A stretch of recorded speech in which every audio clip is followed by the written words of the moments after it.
Welcome to the Live Love Ministries podcast, a place where we share thoughts, insights, and experiences from the mission field. I'm Eric. I'm Brittany. And I'm Julia. And we're the Live Love Ministries team. All right, welcome back to the podcast. We are finally back together as a team. We've taken a few weeks off. We've had other things going on. And then prior to that, we each had kind of our own episodes of the podcast, and those have went well, and we've enjoyed sharing the content with you. And so all of us are here. So I'm Eric, Brittany and Julia are here. You guys want to say anything? Hey. What's up? It feels good to kind of be back together, talking about what we're the most passionate about, and that's missions and ministry and sharing Jesus with people in the places that God has called us to. And we hope that today's episode will be an encouragement to you as you listen. As far as our life goes, all of ours, we're still navigating through the whole new COVID-19 ministry normal for us. Mm-hmm. And so it looks different, it seems, every day, because many of the places we serve make their own decisions and do their own things. And so we have not only one government telling us what we can and can't do, and then another one, and so we have to be unique about the way we do ministry, and so we're navigating through that. But we have seen God move, and He has been faithful through a lot of different stuff this year. And so just finished up some of our big back-to-school stuff. We did back to school in multiple communities, giving away school supplies and things and doing ministry there. And then, you know, in the midst of it, it's kind of ironic. We're giving away school supplies and we don't even know if people are going back to school. But it was awesome. We got to love on people and share Jesus with people. And then on top of that, we got to train people that we minister to share their faith, and then take them with us into the communities that we were serving in. And they were a big part of sharing Jesus and giving away the school supplies. And so that was neat. We've seen people come to Christ since our last podcast episode. Super cool, and maybe we can talk about that at a different time. But just to see that happen, we praise God for that He is still moving despite, you know, the craziness of this season and the craziness of life right now. So we want to bring you a podcast episode, something that we've thought about, and something that we prayed about, and something that we've taken notes on for several weeks, if not months. And it's about, that we're going to call the podcast today, 5 Things Missionaries Wish That You Knew. 5 Things Missionaries Wish You Knew. And what we're going to do is we're going to talk about 5 different things, 5 different topics that missionaries either struggle with or deal with, or facts about their life that they wish that others knew. And not just others who hear this podcast, but senders and supporters, maybe some things they feel like they haven't been able to share with others, you know, with people who support them, and we want to share it so that it is an encouragement that to missionaries, that the words that they're saying are getting out there, but to also strengthen the relationship between sending churches, sending organizations, and missionaries on the field. Our heart's desire would be that missionaries would be stronger, would be able to be healthier, both spiritually, physically, emotionally, and then ultimately stay longer on the mission field, because that's what it's about, right? If a missionary stays longer in the field that they're called, then they are spending more time sharing Jesus, they're spending more time doing what God's called them to do. And so we're going to talk about 5 things that missionaries wish you knew. And do you guys want to say anything about the topic, why it's so important, why you feel like it's so important, before we talk about kind of how we got there? I mean, I just think basically what you shared is it, but I think a lot of times people have, you know, already preconceived ideas or whatever about missionaries, or sometimes they do have the question and they don't know how to ask it, or they do want to be able to support, but they don't know what exactly they need to do or how to do it. And so just here we go, you know, you don't have to wonder or anything any longer. Like, this is basically a list that we've been able to compile from several people, and so it's like the more people that say the same things, it's obviously these things are important. Right. And so yeah, I think it's also hopefully encouraging to other missionaries. Like, I know hearing other people's responses, I was like, oh, yes, like I do struggle with this. Yeah. Or so hopefully it's encouraging to missionaries or maybe helpful for people preparing to go on the field. So. Yeah, good. And so this podcast, when we first began, we wanted to be honest with people. You know, we didn't want to just make another podcast that kind of just scratched the surface of stuff. We wanted to kind of dive into maybe a little bit more difficult topics or a little bit of things that many people don't talk about. And so we feel like this is one of those because, like Julia said, other missionaries have told us these things. Plus, these are things that we have wrestled with over the course of our time here. And so we didn't come to all 5 of these conclusions on our own. This started with us listening to the Global Missions podcast and listening to a man who is what did he call himself? A counselor? Yeah, he's like a counselor to missionaries. Yeah, and cross-cultural workers. Yeah. So he works in Phnom Penh, Cambodia, and he counsels missionaries who are on the field. And so the idea of doing this came through listening to him say, hey, the missionaries that I counsel with, these are some of their struggles. And so that we got the idea, well, why don't we talk to missionaries that we know and see if there is kind of a theme in some of the struggles or some of the things that they wish others knew. And there was. It's really neat. Once we did our research, we figured out there's some pretty consistent themes with missionaries across the board, and we're going to talk about those. And so this isn't just coming from Eric, Brittany, and Julia. This is coming from multiple missionaries in multiple places. And so some missionaries are international. Some have been in Africa and have returned. Some are currently serving in Africa and other countries and other places, and then as well here as in the United States. And so I was adding up last night as we were preparing for the podcast, like how many years experience are spoken into this podcast. So it's beyond Brittany, Julia, and myself. This comes from of the missionaries that we talked to combined have over 130 years experience on the mission field. And so this isn't 3 people who have been doing this whatever amount of time coming up with it. This is years, decades, and over a century of mission experience combined into one podcast episode. And so we're trying to give you an accurate picture of what the topic is. And so 5 things missionaries wish you knew. It's a cool topic. And so we're just going to jump right in those. Again, this isn't just coming from us. This is coming from a lot of different people. And the one thing, I'll introduce it, and then we'll each kind of talk about the topics. So we have 5 topics. I'll say what they are, and then the ladies will give their input, and we'll maybe share some personal stories as well along the way from ourselves and others. So number 1, every single missionary that we interviewed, with the exception of maybe one, said this: we wish others knew that missionaries were just real people. That's the way they worded it. That either missionaries are just real people, that missionaries are real people, or that missionaries aren't some superhuman, elevated group of people that have everything figured out, right? That they're not to be put on a pedestal, that they're not to be looked at as different. They are just followers of Jesus who have a desire to make Jesus known where they are called, and they've been obedient to that call. And so they're just real people. What do you guys think about that? For sure. I think that would be something that definitely I would want everyone to know, is that you don't have to look at I can say, like, especially like for our family, don't look at us like we have it all figured out, or I think personally, like, as a mom, that my kids are going to be perfect, mm-hmm. and that our family is perfect. Like, I know that there's pressure in that sometimes.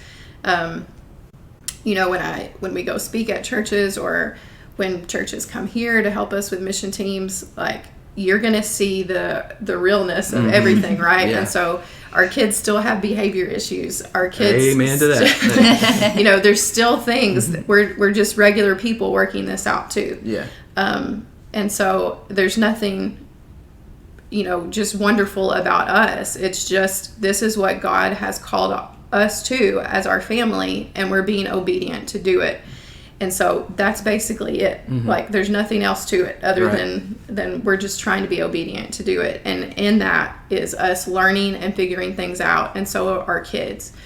And so please don't ever think, oh, I need to look at them as a model example, or, God must have picked them because they're better than I am. That is not the case at all. Yeah. Yeah, we depend upon God's grace every day, and in a big way. And so, Julia, thoughts on that one?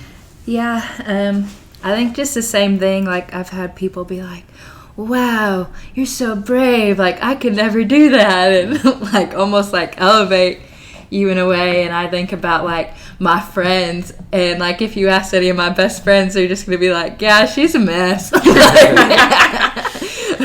Like, it's not this super Christian type of thing. And I think going along with that, like, missionaries have, drier seasons in their walk with Christ, and there can almost be this pressure to live up to like a certain standard of like, oh, your walk with Christ should always be super great, when there are times that we might not want to read our Bible like just like any other Christian, and so I think recognizing that we all go through struggles and drier periods is good too. Right, yeah. And some of the notes I took as I was reading some people's stories is they have real struggles. Most people that we asked that sent us typed out something and sent it back to us. So they each mentioned that they have real struggles. Like, they're not different because they're in a different location, right?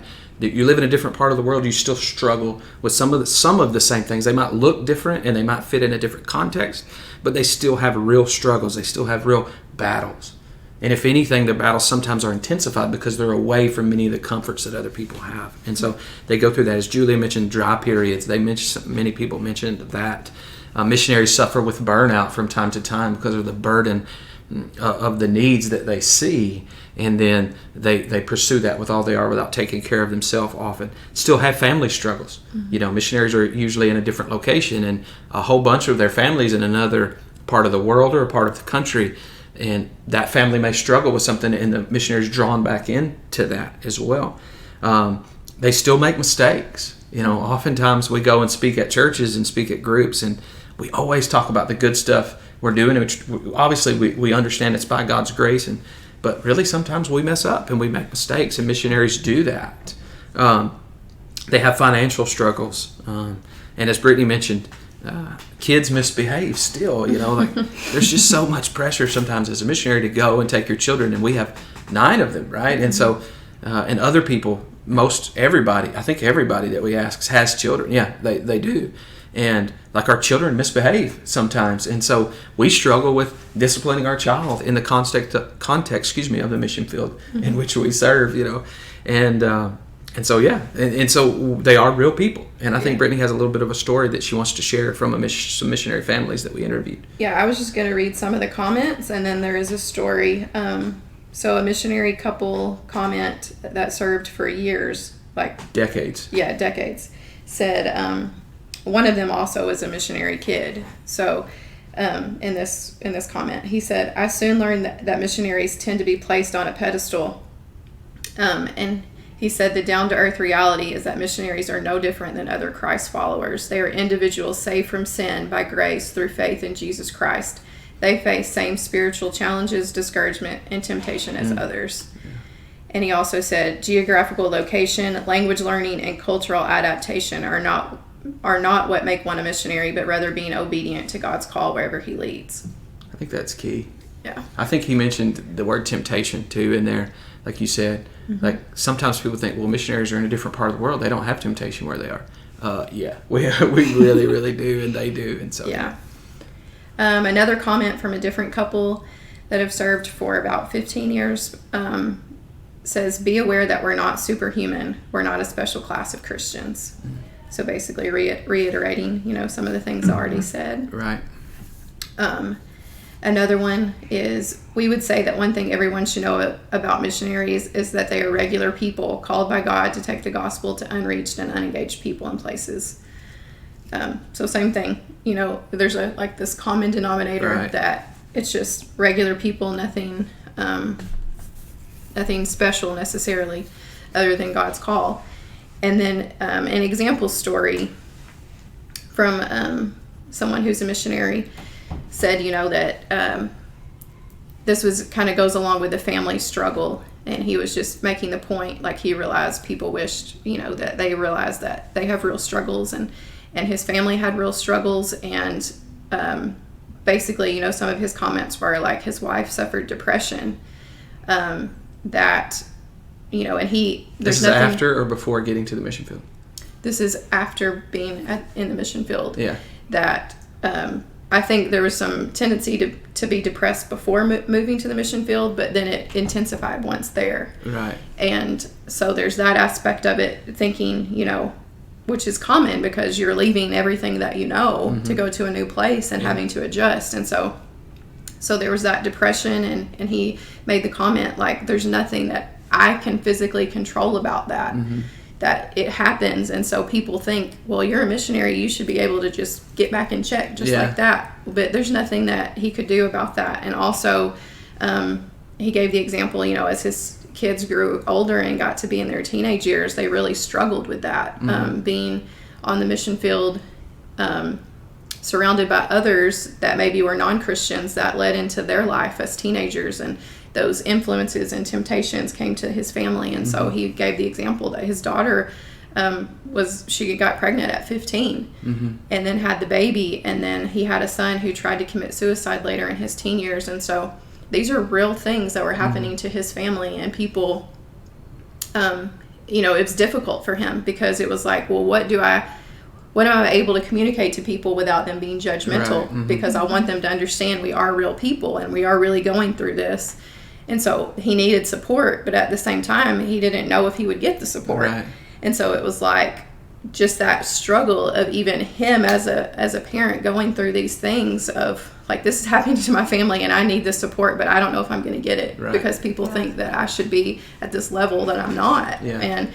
And so just having to, like, work through some of those things. And he said, this has been basically the toughest time in my life is being here.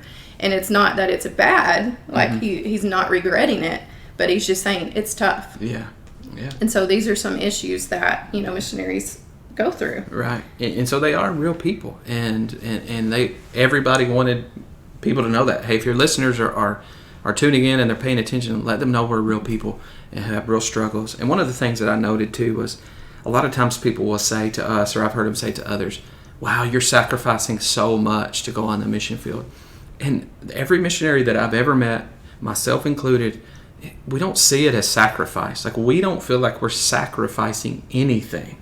Like, we love Jesus and we love people, and we spend our life making Jesus known the best that we possibly can. And because of God's grace, we can continue forward. And because of His mercy, we can continue serving. And so we don't see it as a sacrifice. We're not giving up something that's better to settle for something that's not as good. We believe that we're sold out to the thing that is the greatest treasure on earth and beyond. And so just those kind of thoughts. That missionaries are real people. I appreciate that missionary sharing that story about his family. That's tough. To feel like maybe you don't have the freedom to share that with others. Okay. Any other thoughts on that one? Okay, number 2. So the number 1 was missionaries are real people. Number 2, finances are complicated. Like, nobody wants to talk about finances with church, but it's even worse to talk about finances when you're a missionary, because the vast majority of missionaries raise support, unless they're with a big sending agency that's able to fully fund them, which is not as common as it used to be. Most missionaries raise support, and so it makes finances super complicated, right? Yes. You guys want to jump in on that right now? Well, I'll just say there is so many aspects to just this one point. And so this could be a podcast in it. Yeah, exactly. So I would say, even just in the beginning of this, raising support is difficult. And we've been doing it now for 10 years. Yeah. And, are super thankful, obviously, for the people who do support us. So that it's amazing and it's awesome. But I'm just saying it's also very humbling in the beginning to think through, like, basically everything that I do is going to be based on somebody else supporting me to be able to do it. And so I've tried to get my brain wrapped around, like, not like, oh, I have to raise support and I hate this, but more of like, this is an honor to let people be in on the things that God is doing in our life. And so I've tried to reframe my mind to do that. I'm still a work in progress to do that. Because it's just, like I said, it's just very humbling to think that basically everything that we do, you know, our groceries, toilet paper for coronavirus, you know, whatever, plus the ministry aspect, you know, everything all comes to people supporting it. And so we're very thankful for that. But I'm just being honest about that. It's difficult for us to do that. It's difficult to constantly just be vulnerable and saying, like, you know, basically we need more support to be able to do what we do. Right. It's not necessarily the fun category of missionary work. And so there's that aspect of it that is, you know, in itself. And then of course there's other aspects as well that I think we're going to touch on. So yeah, I think, like you said, it's like a huge, like, honor to be able to partner with people, but then you also, you know, want to, like, take, you know, other people sending you money, like, very seriously. And so it could cause us to overthink, like, every little purchase and, like, justify everything we do. You know, it could be something as simple as, like, getting coffee, you know, like a normal thing that, you know, we can tend to overthink. But, like, we are normal people that are working, like, a real job. Like, we're working, you know, probably more than 40 hours a week. You know, definitely way more than 40 hours a week before coronavirus happened. And so, like, if we want to get something, like, little, that shouldn't be such a big deal. But for us, we can sometimes overthink, like, every little purchase because we want to, like, honor people and know that people are sacrificing to, like, support us. Yeah. That makes sense. Yeah. Sure. I want to touch on a couple things and then ask you guys to jump in on them because these are huge. Like Julia mentioned, the need to justify everything. And again, let me reiterate, as support raising missionaries, you are so thankful for people partnering with you. We can't do what we do without people's faithfulness and obedience to do that. But we do feel like this need to over-justify everything. Give you an example. Like, you show up at a church to speak, and somebody says, hey, that's a nice shirt you're wearing. And immediately, missionaries will say, yeah, I got it on clearance. It was $3 on clearance. Like, you know, why do you feel the need to do that? You know, or, you know, you make a purchase and you're like, yeah, they were having a sale on it. You know, I got it for dirt cheap and or whatever. You know, we over justify everything. Or, you know, you end up having to get a new phone and you have to explain that your old one broke and it shattered and you couldn't use it anymore. And so you had to get this because you don't want people to think that you're being a poor steward. Every missionary that we ever talked to just about has talked about how much of a struggle it was to justify that. And we wrestle with financial decisions, you know.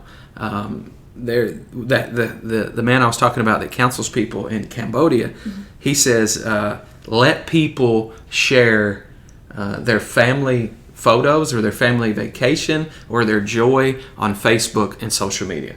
For example, he said these people would come in, he counsels with hundreds of people, and missionaries would come in and sit down and they would say, I feel like I can't even share my family photos on Facebook because the last time I did, now mind you, they're in Cambodia and so there's palm trees everywhere. He said we took a family photo saying we did a getaway and there's some palm trees in the background, and somebody commented, oh, I wish I could suffer for Jesus, you know, in a place where there's palm trees. Man, we take that personal, right, as missionaries, because we are working hard and we're laboring and we are doing everything we can to make Jesus known, and we take one like small family getaway and we share a photo about it, and somebody says, oh, I wish I could suffer for Jesus. Every one of us have heard that comment personally, have we not? And that's tough because that hurts us, because we're like, if you knew how hard it was for me to even give in to want to go to these, to hear, or to know that my family needs this time away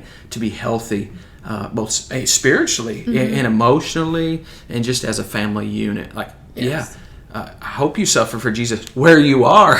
But, you know, we're not commenting on you go into a basketball game, Yeah. or you're fishing with your friends, or you're out on the lake having fun, going, oh, you must not be a very serious Christian because you're, that's kind of what it feels like. You're taking advantage of us because you're taking a family trip or whatever. Right. Like I want to just share this, for example, because you mentioned vacation, and that's something that most people in America, I would venture to say, go on a vacation at least once a year. And now some people it's multiple times a year. Right. But I would say at least once. And so I remember after we moved here to the mission field and thinking, like, I don't know if we're ever going to be able to go on vacation again. That was just my thought. Like, I don't really know. And for several years, we did not. It was probably a good 5 years that we didn't do anything. Now, let me add a disclaimer. We would go back to Kentucky to visit our family and to speak at churches. That is not a vacation. It's good. It is very good. Family, it is enjoyable. It's something that we need to do, but it is not a vacation, because even there we're working, having to speak at churches and still raise support and still all of that. So I want to just disclaimer that. But I remember that we finally, a couple of years ago, I was just like, we have got to make time to go on a vacation. We have to schedule it in. And even for us, that's difficult too, because we usually have mission teams come in the summer. And so our schedule fills up fast. And so we usually don't even have that time when our kids are out of school to do vacations. But I'm like, I remember a couple years ago, Eric, we're doing this. We are doing this because we struggled. That year was a hard year for us. I knew that we were experiencing like burnout, that it was going to get to that point. So it was like, we're scheduling it. Yeah. And so we did, thankfully. And we went to San Diego. Now, there was definitely that tension of what do we share and what do we not, because we're on the beach, so it looks like a beach vacation. Now, but here San we are. Diego is, 5 hours away? Yeah, just a drive. So it's not that far away. But at the same time, we stayed in a campground in our camper, all 11 of us in a camper together. We cooked all of our meals at the camper. Yeah. And so it's like we're vacationing, but we're not, just throwing money away, just, going out to eat at all these extravagant restaurants or going to all these nice places. It's like, this is our we can get away and do this, which was needed, and it was wonderful for us. But at the same time, even in that, we're still focused on how do we do this well. And so I just want to say, like, there was a definite tension in that. We didn't feel like we were able to share that completely because people would be judgmental. Like, well, why? You're missionaries. Why do you get to go on vacation? Or the same comment, well, it must be nice to suffer for Jesus in San Diego, but this was needed. And so that's just like a personal, story. And we share that. So if you're another missionary listening, like, it's okay to take a trip for your family that's healthy, and obviously, yes, we want to be good stewards, and yes, we want to honor the people who have given.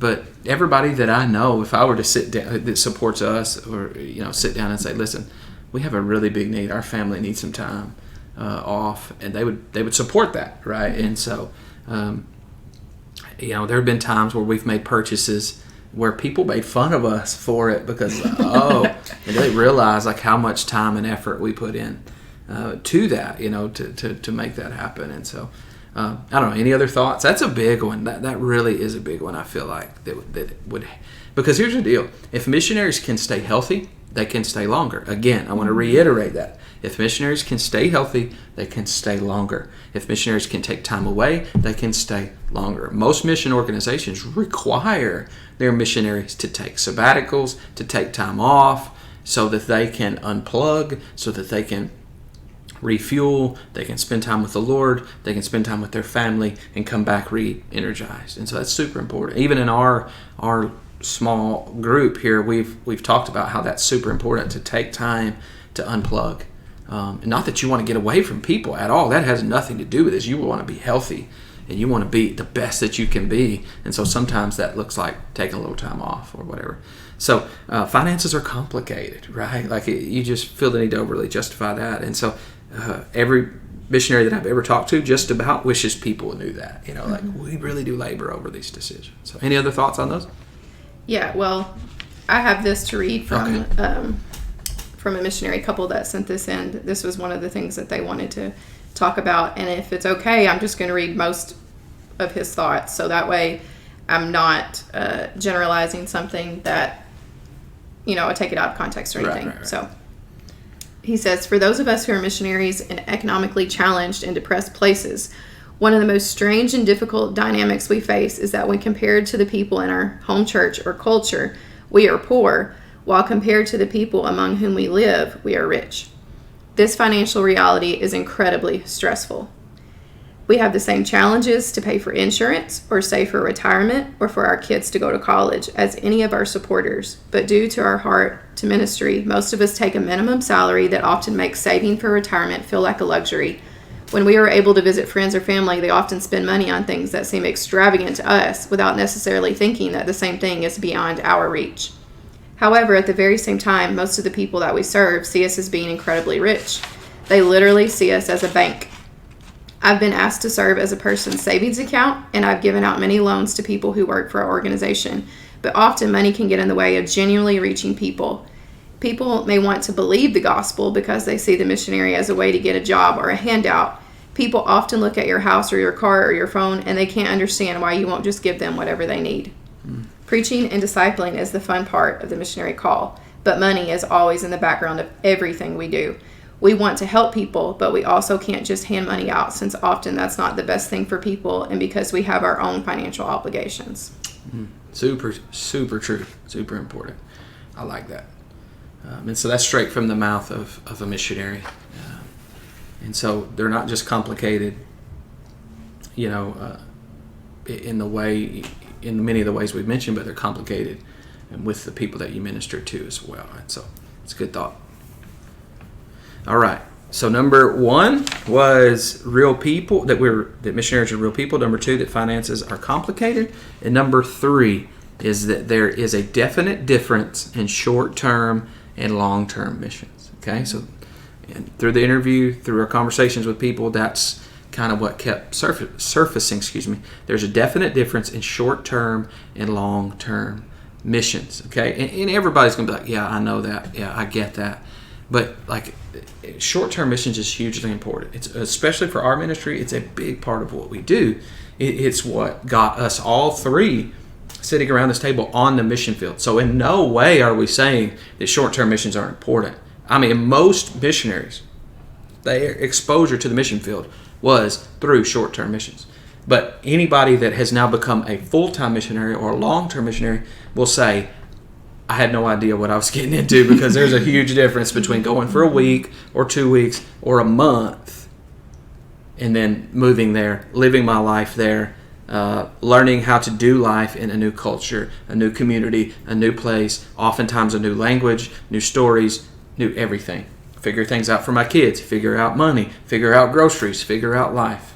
Like, that's different than coming as a tourist. And I don't necessarily mean that short-term missionaries come as a tourist, but you don't experience having to figure life out, when you're here for a week, right? Or you're in Africa for a week or in Asia for a week, because people treat you like you're a tourist, right? Because you're there and then you're going to leave.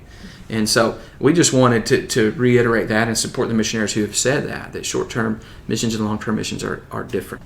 Sure. All right, so let me give you an example of what, some of the things that we've heard. For example, sometimes people who come on a short-term mission trip think, especially if it's their first time coming to the location, they might say, well, I've already been to this place, this place, this place, and this place, so I'm good. Like, I'm perfectly prepared. I'm ready to go because I spent a week here, or I spent a week there. That's not the case, right? Like, missionaries have been there a long time, and they've studied and they've poured their heart into the places that they are. It's not the same. Two locations, even within the same context, oftentimes are not the same. And so, sometimes as a short-term missionary, you come in thinking I got it figured out because I've been to X, Y, and Z. But the truth of the matter is, as a short-term missionary, you come in as a learner, right? You should come in as a learner. You should trust the people on the mission field because they have been there. They have studied and they have given their life to the place that they're serving. Don't assume. Oftentimes, like, people will come in we've got this in our notes, show notes too, or not show notes, but in our notes preparing for the podcast. Like people will come in and say things like, missionaries have said, people will come in and say things like, man, you know what the problem here is? They need to do this. Like, when I was in such and such place, this is what we did and it worked. And so, this is what they need to do in this place. Like they come in as an expert. And that oftentimes doesn't even translate into the culture in which they're coming to. And so don't assume you know the needs of the people. These are some of my notes. On-ground missionaries are full-time students of the culture, but are still learning the needs. And so if an on-the-ground missionary is a full-time student of the culture that they're in, and they're still learning, like somebody who's come for a week isn't going to have all the answers, right? And so they're just different. Even if you've been to the same place more than one time, things change in between times when you come. And so living your life on the mission field, raising a family on the mission field, learning all that other stuff is just vastly different than coming for a few days. Those few days are crucial. And please keep going on short-term mission trips, but be a learner and understand that it is entirely different. Okay, you guys give some thoughts on that. I would just say too, something that just came to me as you were talking about that is like, I think a lot of times people, specifically because we serve here in the U.S., people think that it's going to just be like anywhere else, in the U.S. And so it's more like, oh, well, I get to, go to somewhere else and and because they see certain parts of the city, they'll see like, like obviously we have Starbucks everywhere and we have normal grocery stores and all those kinds of things. In the cities we do. Right, in the cities. Yeah. So people think, well, I mean, your life as a missionary can't be that difficult because you have all these things that we still do at our home, which is true. We do have those, but it is completely different when you're with a different culture, like all the time. And so sometimes I think that gets lost in translation is like when you're here short term, you don't see that aspect of it. You still see, oh, we're going to Fry's or Walmart or wherever to get our groceries for our team this week. And so, oh, well, you have all kinds of great food in your grocery store. You don't see like the long term of like, well, that's true. There are those certain things that we do have that we're not having to learn new, but it doesn't mean that life is still easy or it's like where you are in the United States. Right. You know what I mean? It's like still a different context. And so sometimes you don't get that as when you're here just for the week. You see the Starbucks, or we go to the ice cream shop, or we go to South Mountain to look out over the Phoenix City, and it's like, this is not what we do every week. Right, yeah. This is not, we're doing this because people are specifically here, you're our guest, and we're trying to treat you to a nice week. But this isn't an everyday life. Right. And so you miss that if you're not here long term. Yeah. And some of the, as we were talking about that, like, because we are in the States, I can't tell you how many people over the years have said, I want to move here. Like, they'll come on a short-term mission trip and they'll be here and they'll be like, I'm moving here with you guys. I'm joining your team. At first, years ago, we were like, oh, that's awesome that you want. Now we don't even we don't give it a second thought, because once they realize oftentimes the struggle of it, or if they go as far as coming back on what they would call a vision trip, or they come back to see things differently than a week where we have a group here, it's like, oh, wait a minute. Like, I thought I was moving to do, and 99.9999% of people who say it never move here. And oftentimes don't even come back. On the point one.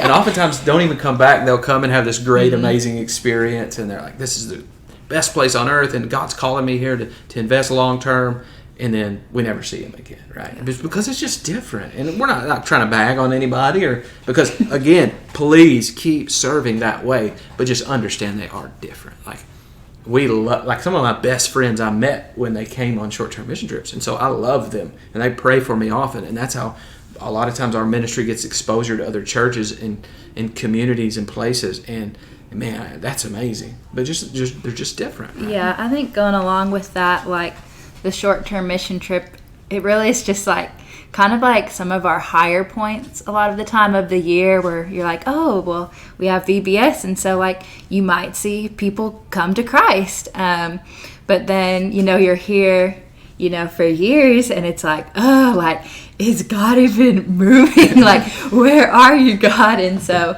I think being able to recognize that, like, a lot of times short-term mission trips are like bigger events, and you're going to see a lot more people, and obviously there's more people there, so more gospel conversations are being had. But like long term, it's a lot different when it's just like a few people and you're doing the same things over and over again. And I was also thinking like the emotional impact too.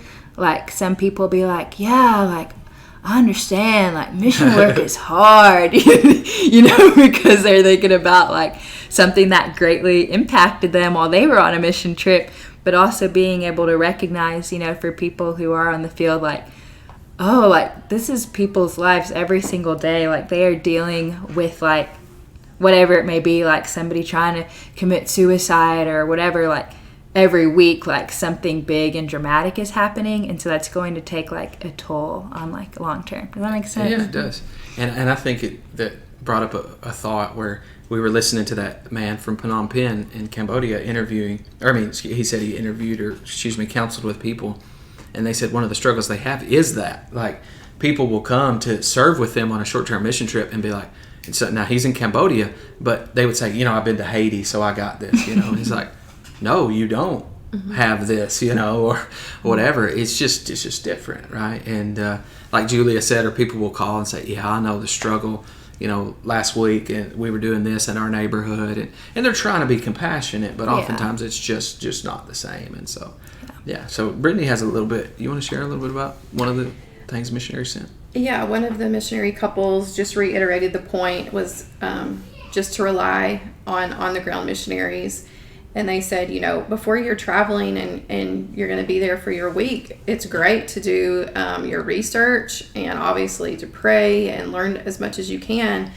But then when you get there, you still defer to what the missionaries or even the people that are there are telling you, because they know, because this is their experience. I'm not going to say I'm an expert in the cultures that we are in, but I've been here 10 years, and so I have 10 years of experience of certain things, and so I'm going to be able to tell you, certain aspects that you're just not going to know from research.